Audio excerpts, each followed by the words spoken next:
Badai di Parangtritis. Bagian 2. Apakah Pak Dewesi sudah mengetahui siapa pembunuh ayah dan ibu saya?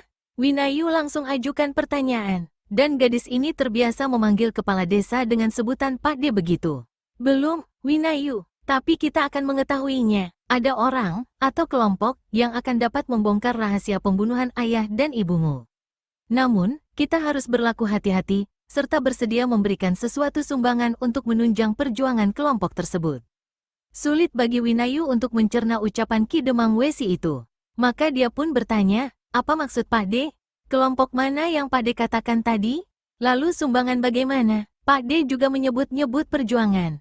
Saya tidak mengerti, kepala saya pusing. Jika kau merasa kurang sehat, pembicaraan ini bisa kita tunda sampai beberapa hari di muka. Tapi saya ingin mengetahui pembunuh biadab itu, Pak De. Malam ini juga, bahkan saat ini juga, kalau bisa. Itu tidak mungkin aku lakukan, anakku. Kelihatannya ada masalah besar di balik kematian kedua orang tuamu. Dan satu-satunya yang bisa membongkar tabir rahasia ini, lalu membekuk pembunuh itu, adalah kelompok yang aku katakan tadi. Aku akan menerangkan siapa-siapa yang ada dalam kelompok itu. Tunggu dulu, Pak De. Hari ketika ayah dan ibu ditemukan tewas di atas delman, bukankah Pak De telah mencurigai seorang pemuda? Pak De menyuruh tangkapnya, tapi gagal. Orang itu berhasil melarikan diri. Memang berat dugaanku saat itu bahwa pemuda tersebutlah yang melakukan pembunuhan. Kepandaiannya terlalu tinggi, hingga aku tidak berdaya menghadapinya. Namun, aku yakin dia tidak bekerja seorang diri. Aku telah menyebar mata-mata untuk mencari tahu di mana pemuda itu berada. Pimpinan pasukan wilayah juga telah bersedia untuk mengirimkan sejumlah pasukan, guna membantu menangkap pemuda itu. Winayu Tindi menyeka peluh di keningnya. Sekarang ceritakan kelompok yang Pak De katakan tadi.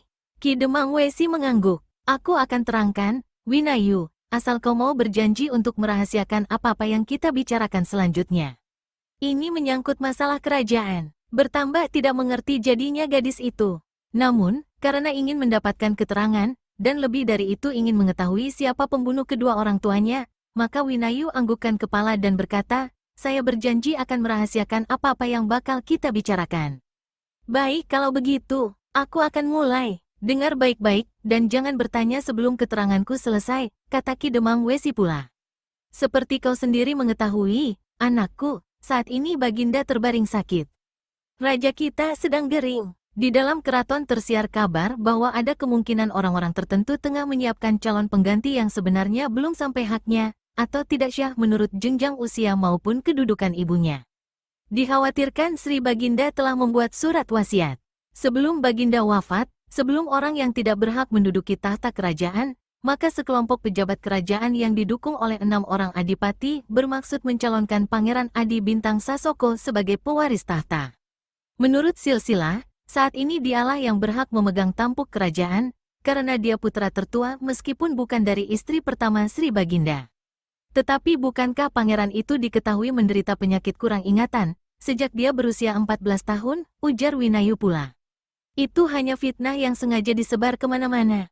Dan perjuangan kelompok yang mendukung Pangeran Adi Bintang ini mendapat dukungan pula dari Keraton Sura, ditambah oleh banyak sekali tokoh-tokoh rimba persilatan.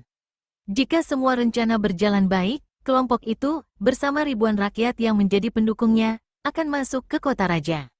Begitu tahta jatuh ke tangan Pangeran Adi, semua para pendukungnya, termasuk aku dan kau, tidak akan dilupakan. Jabatan tinggi apa saja bisa kau minta pada Sri Baginda nanti? Saya tidak menginginkan jabatan tinggi, Pak De. Saya hanya ingin mengetahui siapa pembunuh ayah dan ibu, lalu menuntut balas. Itu saja, kata Winayu Tindi. Betul, betul. Aku juga tidak melupakan hal itu, anakku. Justru itulah sebabnya ku terangkan panjang lebar mengenai kelompok orang-orang penting ini. Hanya mereka yang bisa membongkar rahasia pembunuh orang tuamu. Jadi Pak De adalah salah seorang anggota kelompok tersebut. Ya, juga ayahmu. Begitu rencananya. Tapi dia tewas sebelum masuk. Kini kaulah yang menjadi penggantinya. Kau harus bergabung dengan kelompok kami, Winayu. Harus, katamu Pak De, harus. Demi meneruskan cita-cita ayahmu, jika kau sudah masuk kelompok, banyak yang akan membantu mencari tahu siapa pembunuh ayah dan ibumu. Sebaliknya, saat ini kelompok sangat membutuhkan bantuan dana, baik dalam bentuk uang, senjata, dan makanan. Kau bisa menyumbangkan dua hal, uang dan makanan.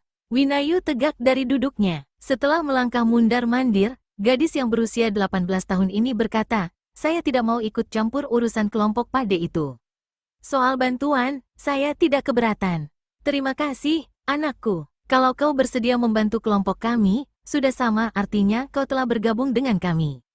Ki Demang Wesi ikut berdiri. Dia menyerahkan sebuah bungkusan pada Winayu. Apa ini, Pakde? Kebaya dalam berwarna biru muda polos. Budemu sendiri yang menjahitkannya untukmu. Aku pergi sekarang, Winayu.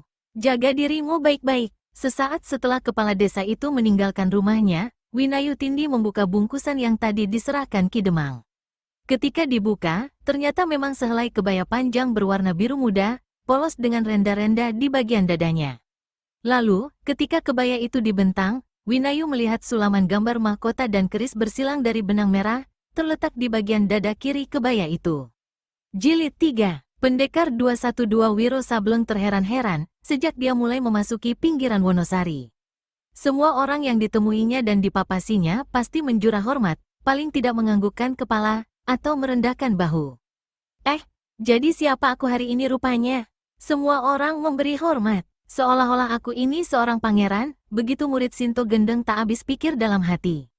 Ketika perutnya terasa lapar, dan pendekar ini memasuki sebuah kedai makanan, penyambutan orang kedai dan tamu-tamu yang ada di situ membuat Wiro jadi salah tingkah. Semua orang yang sedang makan langsung tegak berdiri begitu dia muncul di pintu kedai. Pemilik kedai, bersama istri dan seorang pelayannya, buru-buru datang menyambut dan mempersilakannya duduk di kursi paling bagus di ujung meja besar. Raden, maafkan keadaan kedai yang sangat sederhana ini. Orang seperti Raden tidak pantas makan di sini. Ini satu kehormatan besar bagi kami suami istri mendapat kunjungan Raden, begitu pemilik kedai berkata. Raden, aku dipanggil Raden, ujar Wiro dalam hati sambil garuk-garuk kepala dan tertawa lebar. Bintang apa yang jatuh di kepalaku hari ini? Raden, silakan duduk menunggu. Tidak lama, kami akan hadiahkan makanan paling enak dan segar. Apakah Raden ingin minum tuak nomor 1? Bertanya istri pemilik kedai. Terima kasih, beri aku air putih biasa saja. Uangku tak cukup banyak untuk membeli tuak nomor 1, jawab Wiro polos. Jangan berkata begitu, Raden, kata pemilik kedai. Kami mana berani memungut bayaran untuk orang seperti dan sepenting Raden. Semua demi perjuangan Raden. Lalu suami istri pemilik kedai itu masuk ke dalam menyiapkan hidangan. Wiro memandang berkeliling. Setiap orang yang kebetulan melihat kejurusannya, buru-buru menganggukkan kepala. Aku ini dikatakan orang penting. Gila, apa sebenarnya yang terjadi di kota ini? Jangan-jangan mereka salah sangka. Jangan-jangan ada seorang terhormat yang tampangnya mirip wajahku yang jelek ini. Hahaha, tadi orang kedai itu mengatakan perjuangan. Perjuangan apa? Peduli setanlah, perutku lapar, makan dan bayar, lalu pergi. Tapi orang kedai itu bilang aku tak usah bayar. Rezeki besar kalau begitu, tapi bagaimana semua ini bisa terjadi? Tak lama menunggu, hidangan pun diletakkan di atas meja. Mulai dari sebakul nasi putih harum mengepul, 2 potong ikan mas bakar, 1 panggang ayam, sayur semangkuk besar, lalu masih ada kerupuk, tempe, dan sayur segar, lengkap dengan sambal terasi di cobek besar. Silakan makan, Raden, silakan, kata pemilik kedai berulang kali sambil membungkuk-bungkuk, sementara istrinya meletakkan sebuah cangkir tanah dan buli-buli berisi tuak harum. Tanpa tunggu lebih lama, Wiro menyantap makanan yang dihidangkan. Selesai makan, dia meneguk tuak nikmat dan harum, lalu duduk terperangah kekenyangan. Kedua matanya setengah terpejam saking enaknya, tapi juga mengantuk. Istri pemilik kedai mendatangi dan berkata, Raden, jika kau mengantuk dan ingin istirahat, kami sudah menyiapkan kamar untukmu. Wiro menguap lebar-lebar, tersenyum, dan menjawab, terima kasih, aku harus melanjutkan perjalanan saat ini juga. Lalu Wiro mengeruk saku celananya, dan meletakkan sejumlah uang di atas meja untuk membayar makanan dan minuman yang telah disantapnya. Melihat hal ini, suami istri pemilik kedai cepat mendatangi dan berkata, Raden, jangan. Ambil kembali uang itu, semua yang kau telah makan dan minum tidak usah dibayar. Wiro geleng-geleng kepala, aneh, katanya dalam hati. Tidak usah bayar demi perjuangan. Begitu, betul sekali, Raden, kalian keliru. Justru demi perjuangan, aku harus bayar. Lalu Wiro cepat-cepat tinggalkan kedai itu. Ketika dia pergi, semua orang berdiri dan membungkuk memberi hormat. Suami istri pemilik kedai saling pandang satu sama lain. Sang suami berkata, baru sekali ini aku menemui yang seperti dia. Benar-benar pejuang yang tidak mau memberatkan rakyat. Simpan baik-baik uang itu, istriku. Jangan sampai terlihat dan diketahui oleh orang-orang Pangeran Adi Bintang Sasoko. Bisa-bisa kita dituduh menghambat perjuangan. Di luar Wonosari terdapat sebuah bukit kecil. Di sini tumbuh pohon-pohon jati muda. Karena ingin mengambil jalan pintas agar lebih cepat, Wiro sengaja mendaki bukit. Perjalanan ini menarik sekali, karena semakin tinggi ke atas, semakin bagus pemandangan tampak di bawah bukit. Wiro berlari-lari kecil sambil bersiul-siul. Suara siulannya bergema di hutan jati itu. Tiba-tiba pendekar kita hentikan siulannya. Ada suara derap kaki kuda di belakangnya. Ketika berpaling, Wiro melihat ada 8 penunggang kuda mendaki bukit jati dengan cepat. Dalam waktu singkat, 8 orang itu sudah berada di sekelilingnya. Dari sikap mereka, jelas mereka sengaja mengurung Wiro. Dan ternyata mereka adalah 7 orang prajurit kerajaan, dipimpin oleh seorang perwira muda. Perwira itu memperhatikan Wiro sesaat. Matanya tertuju pada sulaman mahkota dan keris bersilang di dada kiri pakaian putih sang pendekar, lalu dia pun berkata, kami tidak ingin membunuhmu, kecuali jika kau tidak mau menyerah secara baik-baik. Seorang prajurit bersenjatakan kelewang maju mendekati perwira itu dan berkata, kenapa tidak dibunuh saja bangsat yang satu ini? Kelihatannya dia mempunyai kedudukan yang tinggi. Kita bisa menguras banyak keterangan darinya. Kembali ke tempatmu, prajurit, jawab sang perwira dengan suara agak berbisik. Kalian ini mau mengapakan aku? Wiro bertanya sambil garuk-garuk kepala.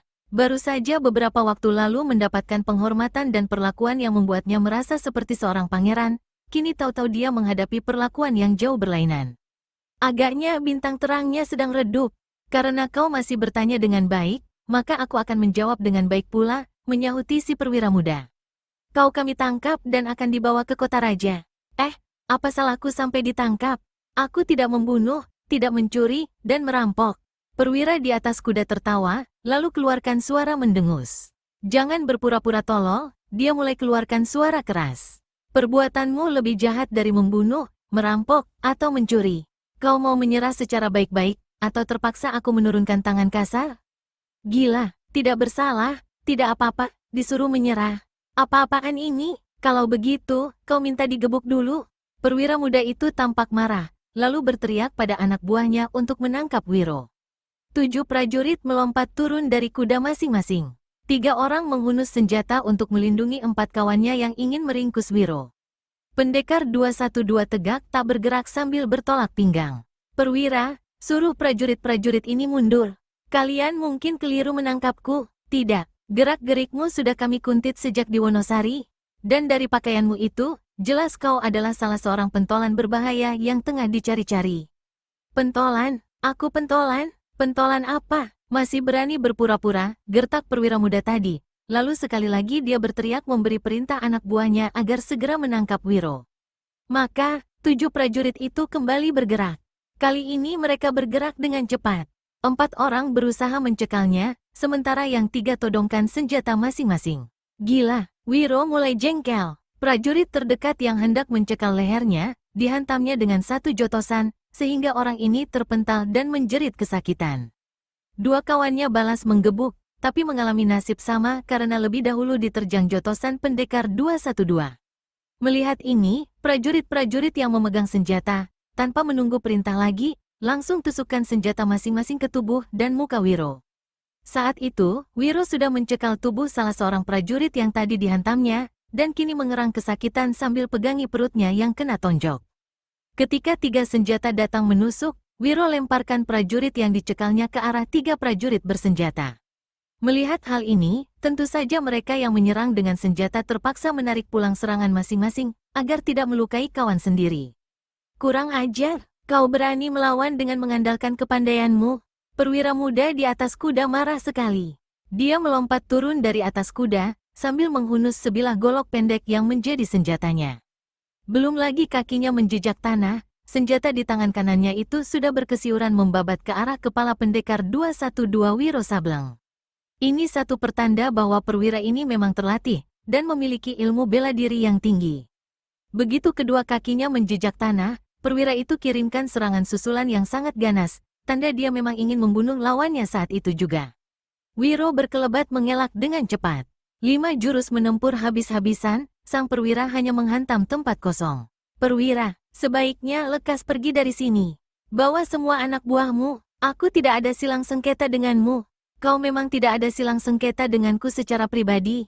Tapi kau punya silang sengketa besar dengan kerajaan, menyahuti perwira itu, lalu kembali memburu dengan serangan-serangan gencar.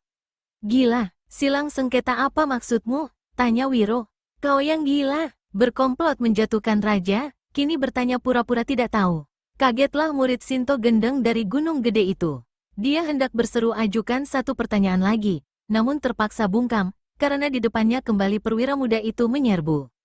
Gerakan goloknya tampak berubah, dan serangan senjata itu benar-benar berbahaya kini. Wiro sadar, dia tak bisa bertahan dan mengelak terus-terusan. Satu kali senjata lawan pasti akan mencelakai dirinya. Ketika dia bersiap untuk kirimkan serangan balasan, tiba-tiba seorang prajurit muncul menunggang kuda dan berteriak. Perwira, bahaya mengancam di bawah bukit. Perwira muda itu melompat mundur, melintangkan golok di depan dada, dan berpaling pada prajurit yang barusan datang. Ada apa? Tanyanya. Serombongan pasukan musuh bersenjata lengkap, berjumlah sekitar 50 orang, tengah menuju kemari. Mereka dipimpin oleh 2 orang tokoh silat dari timur. Kita harus menyingkir dari sini. Kekuatan sangat tidak berimbang. Begitu prajurit yang datang memberikan laporan. Kalian semua lekas menghadang di lereng bukit. Aku akan bergabung dengan kalian. Setelah menamatkan riwayat pemberontak yang satu ini, jawab perwira muda itu. Perwira, kita semua akan mati konyol jika berani menghadapi kekuatan lawan yang begitu besar, jawab prajurit yang datang melapor. Aku yang memerintah di tempat ini. Kalian jangan berani menampik. Mendengar itu, 8 prajurit yang ada di tempat itu tidak berani membuka mulut lagi. Mereka segera naik ke atas kuda masing-masing, padahal beberapa di antaranya berada dalam keadaan terluka di dalam akibat gebukan Wiro tadi. Ke-8 prajurit itu segera menuruni bukit, menyongsong gerakan pasukan besar yang datang dari bawah. Perwira tolol, kau menyuruh anak buahmu bunuh diri. Mereka memang pantas untuk mampus. Kau, mari hadapi golokku beberapa jurus lagi. Edan, perwira macam apa kau ini? Teriak Wiro penasaran. Dalam hatinya kini muncul niat untuk menghajar perwira itu habis-habisan. Tapi sebelum menghajarnya, dia ingin mempermainkan lebih dulu agar si perwira benar-benar tahu rasa. Dengan tangan kirinya, Wiro patahkan sebatang ranting. Lalu, ranting ini dia pergunakan sebagai senjata untuk menghadapi golok lawan. Jika kau punya senjata, sebaiknya dikeluarkan saja agar kau tidak mati percuma. Wiro menyeringai mendengar ucapan perwira itu dan menjawab, menghadapi perwira tolol sepertimu, mengapa harus pakai segala macam senjata? Ranting ini sudah lebih dari cukup. Bangsat, kau akan menyesal sampai ke liang kubur. Mulutmu terlalu besar. Jangan menganggap rendah semua orang, sahut Wiro. Ranting di tangan kirinya diputar berlawanan arah dengan putaran golok si perwira. Perwira ini merasakan adanya sambaran angin deras mengepung gerakannya. Angin yang keluar dari ranting bukan saja membuat goloknya terbendung, tapi tubuhnya sampai bergoyang keras. Lepas, tiba-tiba Wiro membentak. Ranting di tangan kirinya menusuk ke arah tenggorokan lawan. Sewaktu si perwira berkelit ke samping, murid Sinto Gendeng cepat pukulkan ranting ke kiri. Terdengar suara sang perwira terpekik kesakitan, ketika ranting itu menghantam belakang tangannya yang memegang golok. Senjatanya benar-benar lepas mental. Dia coba melompat untuk menyambar golok itu, tapi kakinya tiba-tiba dihantam ranting. Untuk kedua kalinya, perwira itu menjerit kesakitan. Sewaktu dia turun ke tanah, kembali dilihatnya Wiro sudah tegak dengan senyum mengejek, sambil bolang-balangkan golok milik si perwira yang kini berada di tangan kanannya. Memalukan, perwira tolol, kalau aku jadi raja, manusia macammu tak akan terpakai. Ini, ambil kembali golokmu. Abis berkata begitu, Wiro lemparkan golok di tangan kanannya ke tanah. Senjata ini menancap satu jengkal di depan kaki sang perwira, dan menghujam tanah sampai setengahnya. Merasa malu dan marah karena dipermainkan dan diejek begitu rupa, perwira muda itu cabut goloknya dari tanah. Dengan senjata itu, dia hendak menyerbu lawannya habis-habisan. Tetapi, alangkah kagetnya dia ketika golok yang menancap di tanah itu tak sanggup dicabutnya. Dia kerahkan tenaga dalam sekuat-kuatnya, lalu pergunakan pula tenaga dalam. Sekujur tubuhnya mandi keringat. Golok di tanah sama sekali tak bergeming. Tak sanggup dicabutnya. Memalukan. Benar-benar memalukan. Ayo kerahkan tenagamu lebih besar, perwira muda. Kalau mencabut golok saja tidak sanggup, bagaimana mau berperang melawan musuh? Keparat kurang ajar, maki si perwira. Dia kerahkan seluruh tenaganya untuk mencabut golok. Ternyata senjata itu kini mudah sekali dicabut. Hingga tak dapat dicegah, begitu golok tercabut, perwira itu langsung jatuh terjengkang di tanah. Wiro tertawa tergelak-gelak, merah pada muka si perwira. Golok yang ada dalam pegangannya dilemparkannya ke arah Wiro. Senjata ini menderu dengan ujungnya yang runcing tajam menyambar ke arah dada sang pendekar. Murid Sinto Gendeng angkat tangan kirinya yang memegang ranting. Begitu golok dan ranting menempel, Wiro putar tangannya. Golok membalik ke kanan, berputar di pertengahan ranting seperti sebuah titiran. Manusia keparat, jangan kira aku sudah kalah. Mari kita berkelahi dengan tangan kosong, teriak perwira muda itu. Lalu sekali lompat dia sudah menerjang dengan tendangan dan jotosan. Untuk sesaat, Wiro masih asyik memutar-mutar golok di ujung ranting. Tiba-tiba pendekar ini tarik ranting dari badan golok. Senjata ini mental ke bawah, gagangnya menghantam kening si perwira dengan keras. Sang perwira menjerit kesakitan, mundur terhuyung-huyung sambil pegangi keningnya yang mengucurkan darah. Pada saat itulah, dua orang berpakaian hitam menunggang kuda muncul di tempat itu, diikuti oleh hampir 50 penunggang kuda lainnya yang kebanyakan berpakaian kelabu. Dua penunggang kuda di sebelah depan adalah dua orang kakek berwajah hampir mirip satu sama lain. Pada dada pakaian hitam yang mereka kenakan, tampak ada gambar mahkota dan keris bersilang yang disulam dengan benang merah. Anggota rombongan lainnya juga memiliki gambar itu pada pakaian masing-masing, tetapi terbuat dari sulaman benang berwarna biru. Dua kakek berpakaian hitam, yang membekal sebilah senjata berbentuk tombak pendek di pinggangnya masing-masing, tampak sama manggut-manggutkan kepala. Yang di sebelah kanan keluarkan ucapan, "Ah, kalian berdua baru saja selesai berlatih." Kakek yang satu menimpali, "Latihan kalian pasti berat dan keras. Buktinya, kulihat salah satu dari kalian sampai-sampai mengucurkan darah di kening." Perwira muda itu hanya berdiam diri. Sesaat dia tampak masih sibuk menyeka luka darah yang masih mengucur dari luka di keningnya. Sementara Wiro bertanya-tanya dalam hati, siapa pula dua kakek yang datang membawa rombongan manusia begini banyak. Tadi, jelas dia mendengar sendiri bahwa orang-orang yang baru datang ini adalah serombongan pasukan musuh. Tetapi, kini setelah berhadapan satu sama lain dengan perwira muda itu, mereka sama sekali tidak nampak sebagai bermusuhan. Wiro memandang berkeliling. Dia tidak melihat 8 prajurit yang tadi dikirimkan untuk melakukan penghadangan. "Saudara-saudara, kita tidak punya waktu banyak. Malam ini ada pertemuan penting. Pangeran tidak ingin melihat ada yang datang terlambat. Mari." Apakah kau bicara denganku juga?" tanya Wiro pada si kakek yang barusan bicara. "Apa kau kira aku bicara dengan penghuni gaib Bukit Jati ini?" sahut si kakek. Wiro perhatikan gambar mahkota dan keris bersilang di dada pakaian si kakek. Untuk pertama kali, dia ingat akan gambar yang sama di dada pakaiannya sebelah kiri. Apa artinya gambar-gambar itu? Mengapa sulaman di dadaku sama dengan sulaman di dada pakaian mereka? Apakah mereka juga mendapat pakaian itu dari nenek hitam bergigi emas? Wiro tak dapat menjawab pertanyaannya sendiri. Untuk bertanya pun dia merasa tak enak. Lalu, mengapa kakek tadi mengajaknya ikut serta? Melihat gambar-gambar yang sama di dada pakaian mereka dan di dada pakaiannya sendiri, apakah ini berarti mereka berada dalam satu kelompok yang sama? Selagi pendekar 212 Wiro Sableng berpikir-pikir seperti itu, dilihatnya perwira muda tadi membuka pakaian seragam kerajaannya. Ketika pakaian itu dibuka dan dilemparkannya ke tanah, ternyata di balik pakaian itu kini tampak sehelai pakaian biasa, berwarna hitam, yang juga ada sulaman benang merah bergambar mahkota dan keris bersilang di dada kirinya. Wiro jadi memandang lagi pada gambar yang sama yang ada di dada pakaiannya. "Berikan 2 kuda pada sahabat-sahabat ini," salah seorang kakek berseru. 2 orang lalu maju menuntun 2 kuda besar. Satu diserahkan pada si perwira, satu lagi pada Wiro. Sesaat Wiro dan si perwira saling pandang. "Kita berangkat," terdengar kakek tadi berteriak memberi aba-aba. Si perwira muda langsung melompat ke atas punggung kuda. Wiro masih tegak terheran-heran. "Kenapa kau tampak seperti orang bingung, sahabat?" bertanya si kakek hitam di samping kiri. "Kalian mau mengajakku kemana?" tanya Wiro sambil garuk-garuk kepala. Kemana lagi kalau bukan ke Parangtritis, markas Pangeran Adi Bintang Sasoko? Apakah kau masih mau bertanya? Kita orang-orang satu golongan. Aku sudah melupakan kejadian tadi. Anggap benar-benar sebagai latihan. Yang bicara adalah perwira muda itu. Gila, desis Wiro sambil memandang berkeliling. Apa yang sebenarnya terjadi saat ini? Apa arti semua ini? Dan sulaman gambar mahkota serta keris bersilang ini. Gila, hanya ada satu cara mencari jawaban. Aku harus ikut dengan mereka. Wiro lalu melompat ke atas kuda.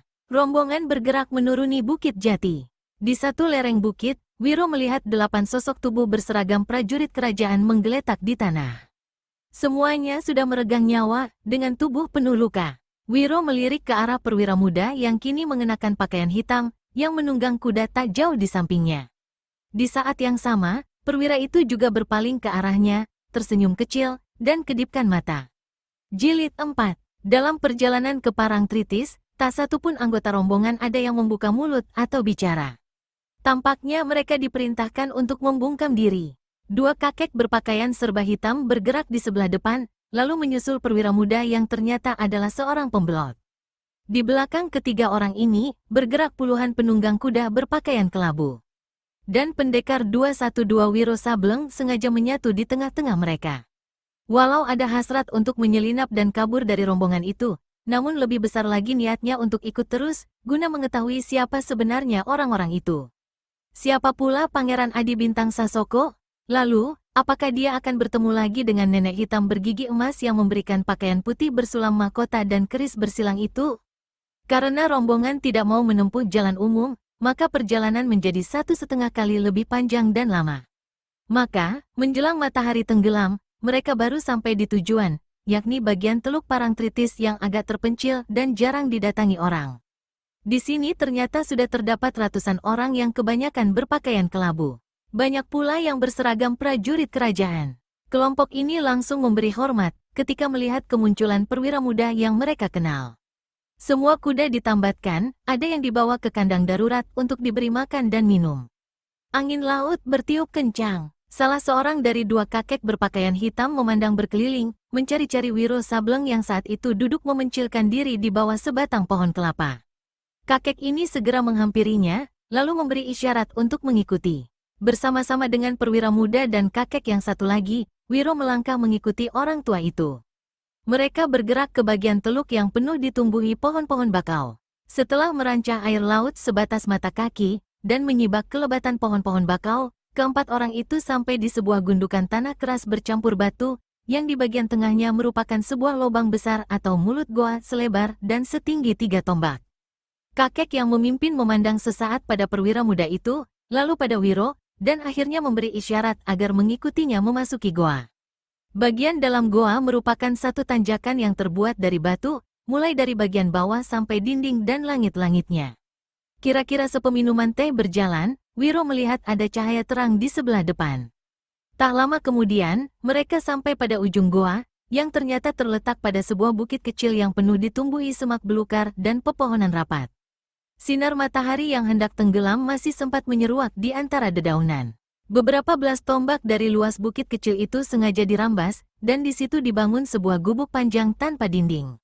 Sepanjang gubuk terdapat meja papan kasar, yang diapit oleh bangku-bangku panjang yang juga terbuat dari kayu hutan. Setiap sisi meja memiliki 2 lapis bangku. Dan di situ, Wiro melihat kira-kira selusin orang duduk memandang ke arah mereka, sementara di kepala meja sebelah kanan tampak duduk seorang pemuda berpakaian sangat mewah, bermuka agak pucat, dan setiap saat selalu tersenyum-senyum menyunggingkan gigi-giginya yang tonggos.